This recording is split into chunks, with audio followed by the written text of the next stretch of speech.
this vlog, I want to be 100% honest about a few things. First is that I went into this trip with the intention of tracking my food, staying close to my target calories for fat loss, and working out daily, and I wasn't able to stick to any of those things. I'd be lying if I said I wasn't a little disappointed because I set a goal for myself and I didn't achieve it, but I decided to share this video anyway to talk about what I learned from this trip and this experience. I'm human like each of you watching. I don't have unlimited willpower or discipline. I don't always do things perfectly. I am still learning along the way. Okay, back to the vlog for now. We will catch up later. Long day of driving. I'm trying to just vlog really quick before our friends get here and I don't want to like shove a camera in their face. This house is so nice. I'm super excited. We are in St. George, so southern Utah. It is so hot. It's like 100 degrees, but there's an amazing pool. This property is so cool. It's called Desert Color. If you're like a local, maybe you'll recognize, but we're just gonna get settled in, put some food away, hang out a little bit, and then head down to the pool probably to enjoy the rest of the night. Oh, and grab some food. I'm super excited. We got like lots of good recommendations from friends and people we know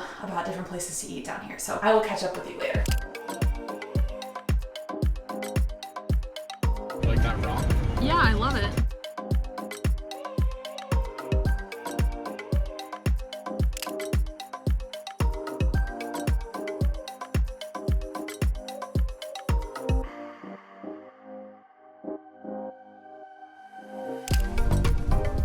Good morning. I think this is the first time we've talked so far on this vlog, but we are in St. George for a long weekend with some of our friends. It's been super fun so far. So we got in yesterday evening and we just went and got pizza. The pizza that we got was so incredible. It was a recommendation from one of Cal's work friends. It was insanely good. And then we just went to the pool. Even in the evening at like 8 p.m., it was 95 degrees. It is going to be so hot today and the whole time we're here. But anyway, we're about to head to the gym this morning. Luckily, our gym that we have a membership to has a location here, which is kind of random. So my plan for this trip in terms of health and fitness is to end up somewhere between my deficit and maintenance, hopefully. I really just want to enjoy this trip. We're with our friends and there's a lot of good food around here that we want to try, so I'm not going to be too intense about it. So I just booked a photo shoot for August 17th. That gives me a good 8 weeks between now and then to make sure that I'm like ready for the shoot. I'm like not as concerned with being perfectly on track on this trip now that I know that photo shoot is 8 weeks out because that gives me a little bit more time. Yeah, so I'm just gonna try and enjoy the trip. There's this really cool pool and it's like this massive pool. I've never seen anything like it in my life. So I think we're gonna just spend a lot of the day like laying by the pool, but I thought I would start by showing you my workout. So we're just headed to the gym now and I will see you there.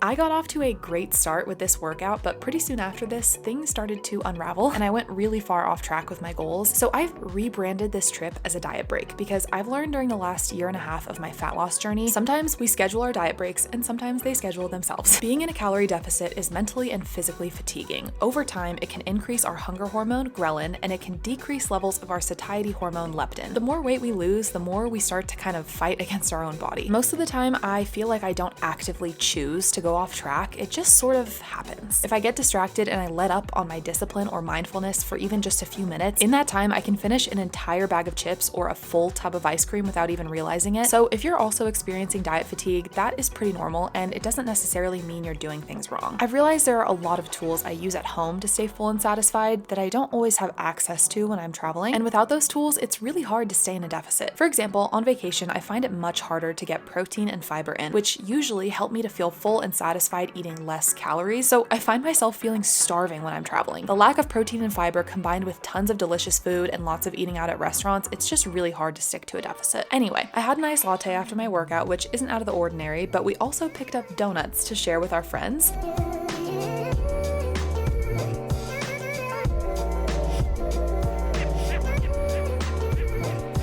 These ended up being a few hundred extra calories for me, but it wasn't the end of the world. I had fruit and yogurt for breakfast and I told myself I would just stay on track for the rest of the day, and that didn't go so well.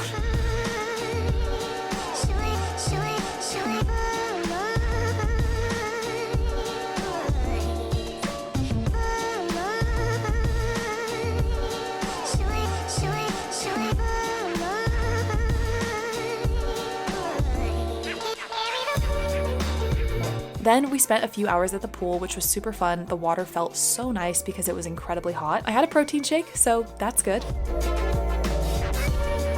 I I shared a really delicious shaved ice with Cal, no regrets. Before we went out to dinner, I told myself I was gonna try and get back on track again, but there just weren't many vegetarian options on the menu. I did the best I could, but I ended up getting a noodle dish that was basically entirely just carbs. I stopped filming at that point, but later we had a game night. I had a few drinks and tons of snacks, like piles of chips and crackers, ice cream. I honestly just went a little bit nuts. I haven't eaten like that in so long. The next day, I woke up feeling not great. I was swollen and tired, but I did manage to get myself up and ready to head to the gym to get a workout in. So I made myself some electrolytes, I took my creatine and L-glutamine supplements. I drove all the way to the gym by myself, and when I tried to scan in, they told me my membership actually wouldn't allow me to work out at that location, which was weird because it was perfectly fine the day before. I took it as a sign, and I decided to head to Dutch Bros to pick up coffee for myself and everyone at the house. And at that point, I feel like I just gave up. The rest of the trip, I just considered it a diet break. I didn't track my food, I didn't worry about my workouts, I just hung out with my friends, ate good food, and had fun. So what do I make of this accidental diet break? I have come to accept that it's a part of the process for me. As far as my research shows, it can be beneficial for us both mentally and for our metabolism to have these little resets. If you've experienced this before too, just know I am right there with you. I hope you can take this video as a reminder to be kind to yourself and remember that life is meant to be enjoyed, because that is certainly something that I am trying to remind myself of. I've learned that for me, the most important thing when this happens is to just commit to getting back on track. I used to feel so guilty and upset with myself when something like this would happen, honestly, but I'm at a point now where I've just come to realize that it's a part of the process and that it's okay. And I would much rather just focus on getting back on track whenever I can and getting back into my routines that help me to feel my best and reach my goals. In my next vlog, I'm going to be taking you along as I do just that. So if you do want to tag along for that, make sure to subscribe. I upload new videos every 3 days, and I will see you then.